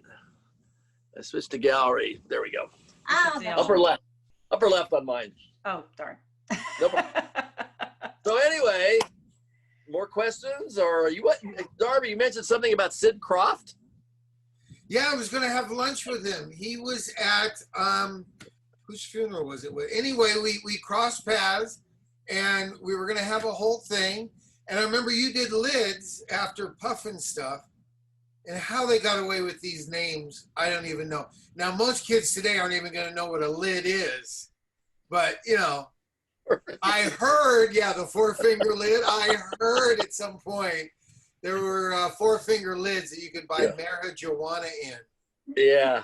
But they named, and how'd they get away with that? Because it was supposed to be the size of somebody's hat, or it was hats.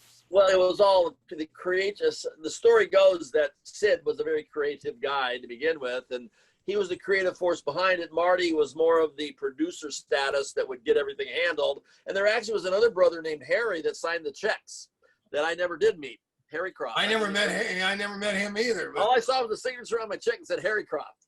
So, but Sid, I think he's got to be the youngest 90-year-old in the planet. Oh, he is. Yeah, so Sid was the one that actually got me to do the show, because I had turned Marty down a couple times because I thought it was silly and it was childlike on a Saturday morning thing. And the funny thing about it, the connection to this particular episode is they said, well, we made Jack Wilde a star. And I go, whoa, slow down here, guys. He got an Academy Award nomination from Oliver. I think he was doing okay before Puffin stuff. I know. And the girl was the same too. She came, right? The witch? Yeah, Billy Hayes was Witchy Poo, and then she was also Weenie Jeanie. Witchy Poo. Oh my goodness, that was. Yeah, that was an interesting summer of '71. I remember some of it. Yeah. But was it a fun one to do? I mean, it was an interesting one to do because, believe it or not, it was chroma key had just been invented where they could superimpose things, and Charles Nelson Riley at the time, he was really a character to say the least, and he was also a very busy guy around Hollywood. So we had 3 cameras. It was basically we shot about 19 or 15 to 17, 18 pages a day, and all the little hat people didn't speak, so we had voiceover people that were doing the dialogue, and then we had a director on another soundstage directing us through a God mic. But over the you look around and he would talk to you, and he wouldn't be on the set, so it was pretty confusing, but it was an interesting shoot for that 11 weeks. Wow. I know the first time I did a soap opera, I had to get used to that God mic. That, and I kept asking, "Where's my key light?" They're like, "What? What? No. You don't have a key light on soaps." Yeah, it was one of those things where I didn't really want to do it, but I thought maybe I might meet the girl from the Bugaloos. It was And, about a girl, isn't it? the Cowsills told me at school, they go, you never turn down work. It's only 11 weeks. All your friends on Saturday morning will have hangovers. They'll never see the show. And you ladies can motivate us, I must say. That's true. Oh, but it was a fun show. It was a fun show. Here's a question from Peggy and Nicole. One of our favorite character actors is J. Pat O'Malley. What was he like? He was very fun. And yes, from all the Disney things and all that, I did enjoy working with him. He was a nice guy. He was fun. How about you, Butch? I don't think I had any scenes with him. I don't recall. I don't remember. Sorry. Yeah, you know, we just watched him talking at the door about a page and a half of dialogue. Oh, but I'm right. not sure Yes, you did. that he had any scenes with him. And I was saying my memory was bad. This was just for a few minutes ago, Butch. I was downstairs getting Michelle to come upstairs. That's what happens when you go 10 years sober, you know? Yep. Here's a question for you, Victoria. Terry wants to know, did Mr. Price speak in such a refined way when he wasn't on screen? I have always found it delightfully unique. Was that really his voice, or was it was pretty close? I mean, there was a little more sort of American twang in it than, you know, he was from Missouri, and he used to say, I sound like every other person from Missouri, which obviously is not true. But he was of that era where he started acting in England. He started acting in London on the stage, and then he came to Hollywood in that era where you were kind of given that mid-Atlantic sort of Englishy thing. And then he married all these English women, so it just got more English. But yeah, more or less, I mean, close enough. How many English women did he marry? 2. Oh, okay. Only 2. That was enough. I'm on one. Becky Neal says, Butch, I wish I could find it, but they have a picture of you at a World of Wheels in Indiana with the Munster Mobiles. It was great meeting you. I don't know if you remember Becky Neal. Yeah, we do a lot of, that was back when George was alive, and I did a lot of shows with him. George was, you know, I'm a gearhead anyway, and I, you know, grew up in the muscle car era, always going to the drag races. So to wind up this late in the game and have a Dragula and a Munster coach to do recreations at drag strips is really something a lot of fun. I actually had a chance to do an IndyCar ride last year. It's been good to me. The show's been very good, and the Munster coach and the Dragula. I'm a member of a car club in New Jersey called Dead Man's Curve. So yeah, I figured I got a little niche thing going on where I travel the country with my cars. I enjoy it. And you travel a lot. I mean, you know, because of the shutdown, I know you and I are, and that's why it's fun to do this, and that's why we're doing it, because I know you love connecting with the fans and talking about these things and having a good time. I have to ask, do you still own your grandmother's house, or did you finally sell it? I sold it. I was never there, and unfortunately, it was, you know, not being there required more attention than I could give it. But I got it. So unfortunately, they're painting it Barney purple. It's always been white. The town is up in arms over it, but what can I do? It's their house now. They can do whatever they want. Who painted it, Barney purple? The people I sold it to. Yeah, You disclosed that it was haunted? Did you have to disclose that? Yeah, everybody in that town and that whole region knows it's haunted. Yeah. And that's where? That's in what town in Missouri? Macon, Missouri, right near where Mr. Price, Vincent, has his annual the acting what is it? An acting scholarship. Scholarship, yeah, an acting scholarship about 15 miles up the road from Kirksville. Oh. So, okay, well, I don't think I have any questions, so I guess we can go ahead and roll into the last segment. I'm riveted. I can't wait to see what happens. I put this picture up because I'm hoping Pa comes and saves the day now, because otherwise I'm gone. You're a goner.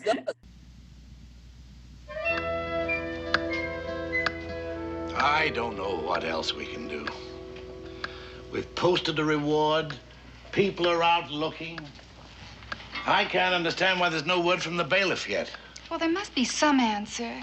If only we could find it.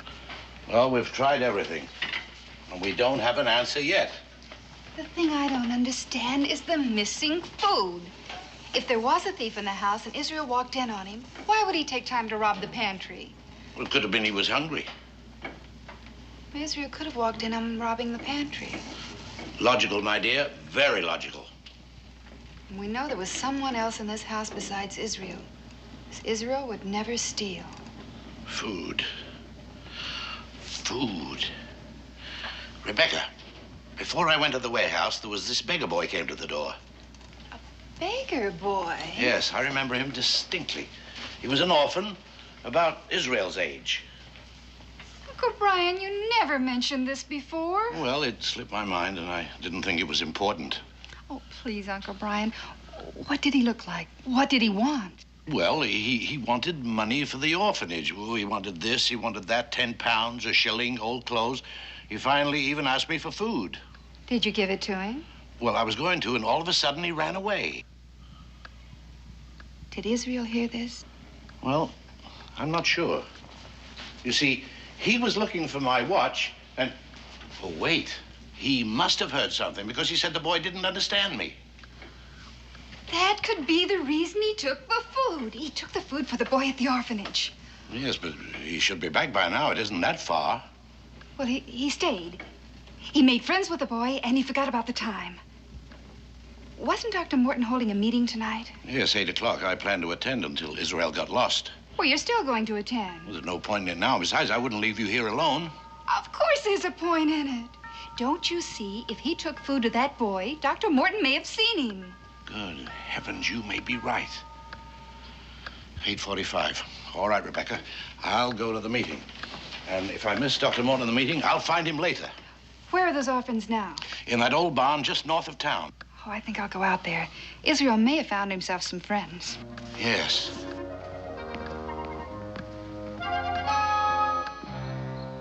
I can see by your expressions that your hearts have been touched, that your sympathies are with those homeless waifs who even now are sleeping under a roof designed to shelter cattle.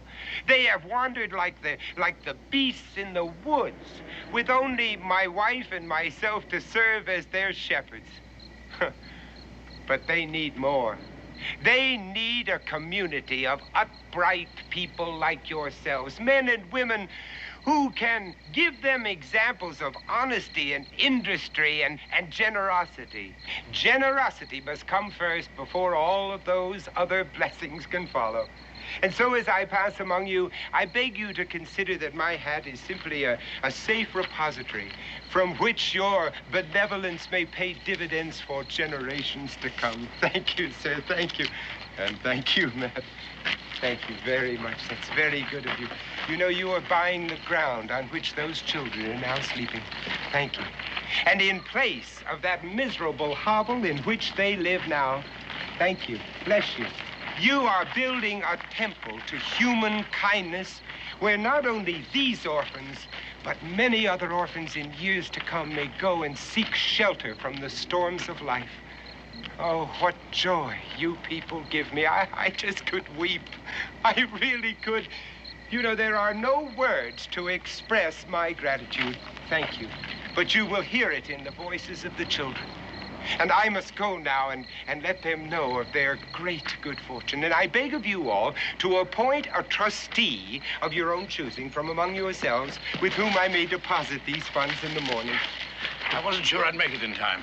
Well, you were spared my speech, but it's not too late to make a donation. Oh, yes, of course. But I really came here on another matter. Now, most of you already know that my grandnephew, Israel Boone, is missing, and I have offered a reward for his return. You met him at the coach this morning. Yes. It must be very, very terrible for you and your contribution, sir. That's a very handsome one. He'd been at loose ends and lonesome, being a stranger here, and I thought he might have struck up an acquaintance with one of your orphans. Well, I really don't know anything about that, but when I get back, I'll rouse them and ask. Yes. Your contribution. Yes. What is it? I was just looking at your watch chain. I have one exactly like that. How very coincidental. Your contribution, sir. What I mean is I had one just like it, and I lost it. And the first time I missed it was right after talking to you this morning.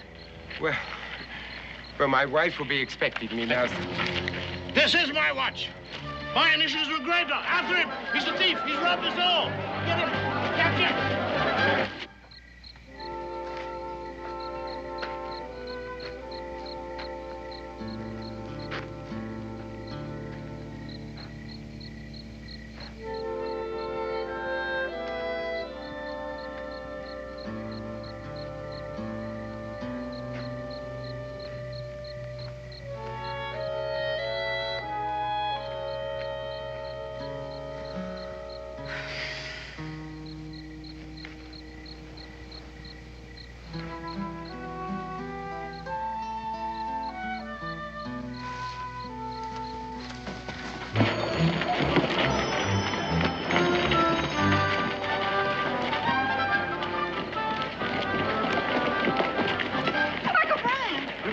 We're after Dr. Morton. He's a scoundrel, a thief. He stole my watch. Then he's got Israel. I found his handkerchief in the barn. Don't waste time.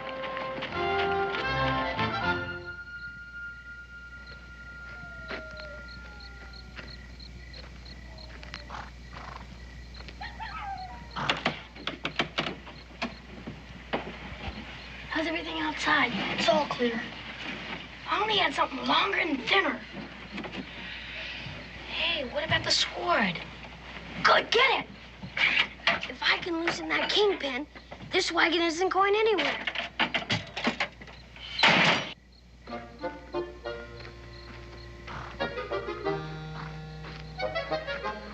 What's that noise? What's going on in there? I knocked over the benches all. Well, sit down and stay put. I don't want to hear another sound out of any of you. Yes, ma'am.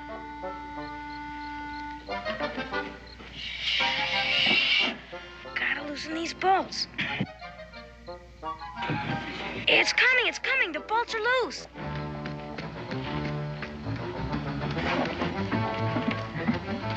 It's Dr. Morton, and he's running fast. What happened? Boone brat, he double-crossed me. You mean they're going to come after us? Yes. Yes. Now, get up here. When I get him, I'll wring his neck. What did he do? He switched watches on me. Just when I had this town in the palm of my hand, but there's no time to talk about that. Let's get out here.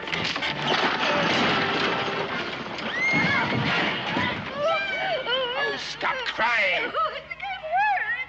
You're not hurt, but somebody's going to be. This is that Boone brat's doing. Oh, I'm going to give him the thrashing of his life.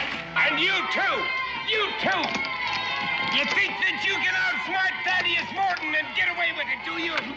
Oh, you cursed little pumps. Wait till I get my hands on you. All right, come up here, all of you. Come on up here. Boone! Boone, where are you? Come up here. I'm going to teach you a lesson that you... Stop where you are, Morton! Israel! Oh, Israel! Oh.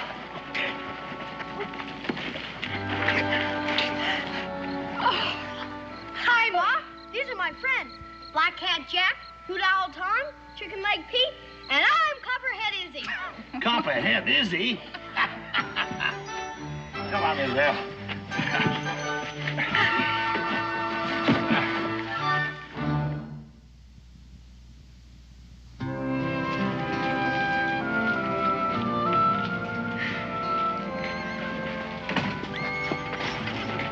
That's quite a story, Israel, but are you sure you didn't stretch it just a bit? Honest, Pa, that's a whole plain truth. You can ask Ma or Uncle Brian. It's true, as impossible as it may seem. Yes, I'll vouch for the story. And thanks to your son, my grandnephew, I am now trustee of a home for boys. Well, Uncle Brian, it's just my guess that's going to keep you busy for quite a while.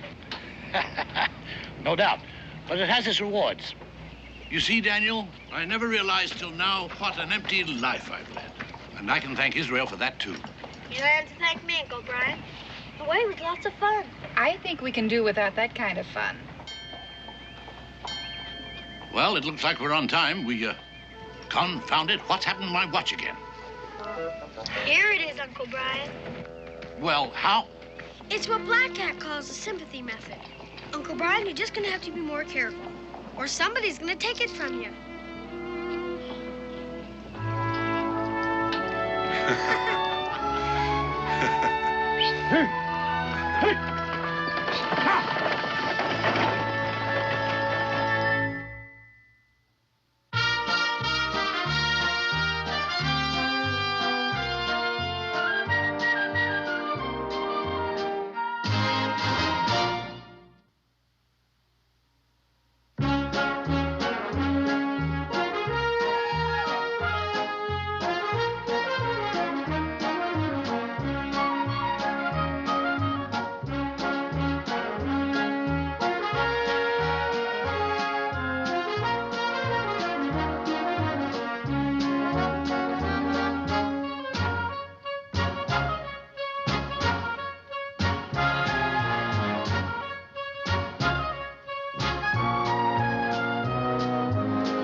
He's reading his book. He's very sorry there. I'll plug your book. Don't worry. I have to tell you guys, normally we watch my dad's stuff and it's all horror stuff and I don't like scary stuff. This was the most fun I've had in, months. That was so fun. I love it. It was. And I remember that scene in the wagon when he walked down and started yelling, because talk about method. I was like, oh, okay. But it was a stunt guy that fell off, face planted off of the cart, I'm sure. That was very fun. That was a fun show, though. We have to get Butch to unmute his thing. Somebody wanted to know, Darby, did you get to try to juggle anything during the show? I know that was back in the beginning of the show, but do you? I don't think I juggled on the show. I did pick up a little juggling, not that I'm great at it. No, they didn't have me juggling. Like they said, if I dropped Ma's plate, that would have been a whole episode right there. He just juggled girlfriends. Oh. I didn't have the car. What can I say? Darby, you did see the guy with the coonskin hat in the crowd, though, right? That wasn't the same guy from the beginning? I was an older guy. There was a kid in the beginning. It's funny. We were back in the day when we were doing this stuff. It was, remember the 16 magazines and the Tiger Beats and all the, you'd walk through the grocery store and you'd see your face on a cover. A 12-year-old little girl would be swooning. Another thing that did not make it easy to go to public school. Right. Yes, I know. They came out. They did one of me Adonis of the month, and I had my shirt off. Gloria, oh, 16. Gloria. There's only one guy I know that had it worse, and I said I would stop complaining about it when I talked to him. I said, "Oh, did you have trouble too?" And that's Radimus. You know Radimus, right? Yes, Paris. Yes, Radimus was the young grasshopper in Kung Fu. Yeah. And I tried, he goes, Darby, you were a regular. You had your own teacher, your own, which I did. I went to school on the set because I was a regular. They could shoot him out in a day or two because it was just scenes with him and the older, man talking. So day or two. So they just pull him out of school. And then he would have to go back into that public school in the 70s with a shaved head. Oh. And everybody knowing, he's on Kung Fu. Come on, is yours tough? Yeah.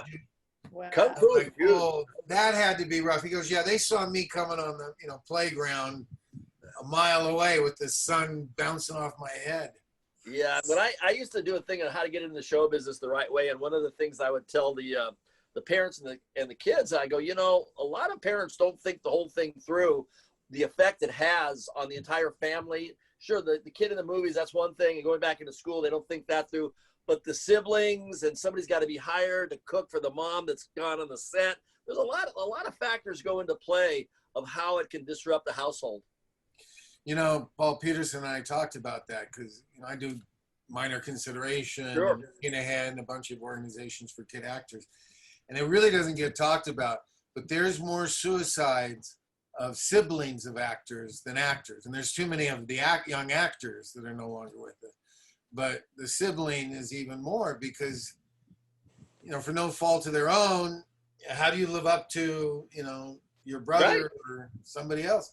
And you're absolutely right about the parents. Kids of celebrities too. I mean, my brother used to keep a file of kids of celebrities who've committed suicide. Same thing, because how do you live up to that?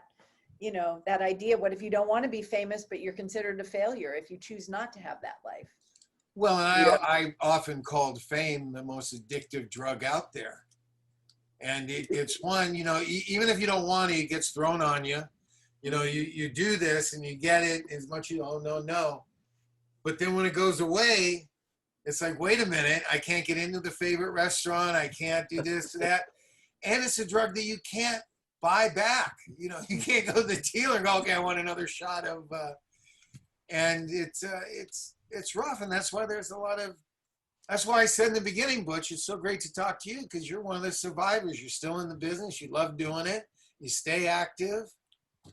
Yeah, I found an interesting niche that works for me nicely. And one of the nicest things about it is the little 2-year show, The Munsters, for some reason, It resonates family values today. People enjoy it from 8 to 80, enjoy watching it together. So I got very, very lucky to be part of a show that just is kind of got a unique little foothold.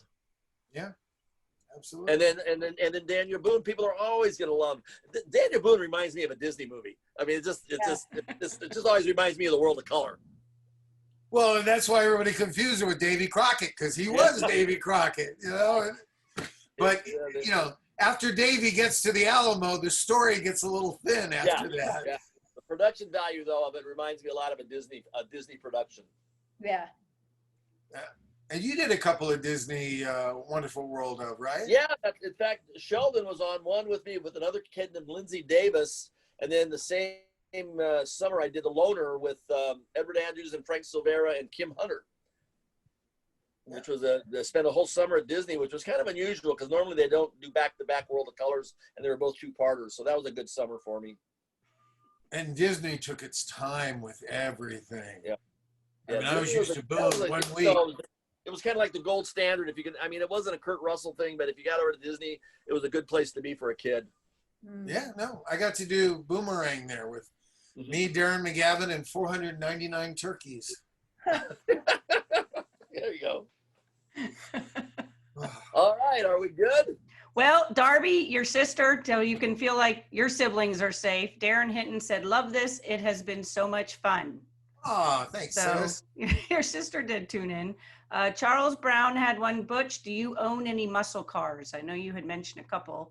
Yeah, at the moment, no. I just have my show cars, but I definitely am. When I was 16, I had a new Mach 1. I would love to get that again. And then I also had a 427 Corvette, 1969 427 Rat Motor Vet would be a nice acquisition. I'd like to relive my childhood a little bit. So, yeah, as soon as I get settled down and have a place to put them, yes, sir. I'd love to find a 69 Camaro Ragtop. There you go. That was my car. I loved it. You boys and your toys. So Kathy wanted to know, hi, Victoria, your dad has always been one of my favorites. I love horror movies. He was in one of my favorite movies, Laura. My question is about another good movie, Edward Scissorhands. He almost had me in tears in that part. What did he think of acting with Johnny Depp and being in that movie? Oh, he loved being in that movie. You know, he'd met Tim because my dad was doing a show at Disney for the Disney Channel, a show for kids. And somebody told him about Tim, who was an animator there. And they introduced my dad to Tim, and Tim told him about this project, which was a short called Vincent, about a little boy who wants to grow up to be Vincent Price. And my dad narrated it. And so then Tim wrote not just Edward Scissorhands, but a couple of different parts for my dad, but my dad was too ill to do any of the others. So Edward Scissorhands was the last one. And you know, what an incredible swan song. And he and Johnny got along great, both Geminis, both love poetry, both love to travel. And I think in many ways, Johnny's career is sort of similar to my dad's in the sense that he's kept reinventing himself in different genres, you know. But they really, my dad loved doing it. And, you know, honestly, 65-year career to get to go out with that as your last film, pretty great. Excellent, right. My husband used to work at Disney World here in Orlando, and he said the closing message was your father's voice for years and years saying good night to everybody. Oh, wow. Yeah, I always thought that was cool. He recorded also the Phantom Manor in Paris, which they just put back in. So. Oh, nice. Yeah. Such a distinctive voice. Yeah. Well, I can't thank you guys enough for coming to it. It was really fun going down this thing. And Thanks like for I the said, invite. my dear, I look forward to having lunch with you. And Butch, you and I have to get together and do a socially distanced something. Right. Elbow bump. But before we go, we have to do a round robin. Everybody has to announce what they're, so Victoria, you can start. The names of your books and like what you've been up to. And how they can find them, the website and everything. I'll post them in the YouTube thing, but. So yeah, victoriaprice.com. You can find everything there. And my dad's website is vincentprice.com. And let's see, my most recent book came out in April. Obviously, I didn't get to do a book tour, but I'm doing a bunch of fun things this fall. We're all virtual, including a charity event this weekend, all day Saturday to benefit the Edgar Allan Poe House in Baltimore. So I do a lot of online events, and you can follow them on Facebook or on the website. So. Excellent. How about you, Butch? Yeah, Munsters.com for all kinds of good Munster swag and stuff like that on my schedule. But Facebook, I do a little bit of Instagram, a little bit of Twitter, but I'm mostly a Facebook guy. So just go to Butch Patrick. And I have a YouTube channel called Coach to Coast, spelled with a K, like the Munster coach, Coach to Coast. And be back out on the road doing a Munsters and Magic tour next year with David Merlin, an illusionist. We're going to start showing the new Munster Go Home Blu-ray that I narrated with Rob Zombie earlier this year that never saw the light of day because of the COVID. So next year we're going to go around a lot of theaters that have been dark for the whole year and help them re-enter and bring out some folks by doing a screening of the movie and an hour and a half of Munsters and Magic. So I'm looking forward to that. Yay. Nice. And last but not least, Darby's movie Scream Test that he did with us is actually going to be at the drive-in, the Silver Moon Drive-in in Lakeland, Florida, September 4th for a week. So it's going to, if anybody lives in Florida, wants to go to the drive-in, nice COVID friendly, and watch Scream Test on nice Such big a great screen. drive-in movie. I really wish I could be there. We wish you could be there too, but hopefully it'll show in some other theaters, and there you go. Absolutely. So, all right, well, thanks for the invite. Well, thank you all for being here. You guys are incredible. We're honored to have you a part of this, and this will be posted on YouTube, so I'll send you both links when it's all edited up so you can post it. Thanks, guys. Good night, everybody. Thank you for joining us. Everybody. Thanks, Darby.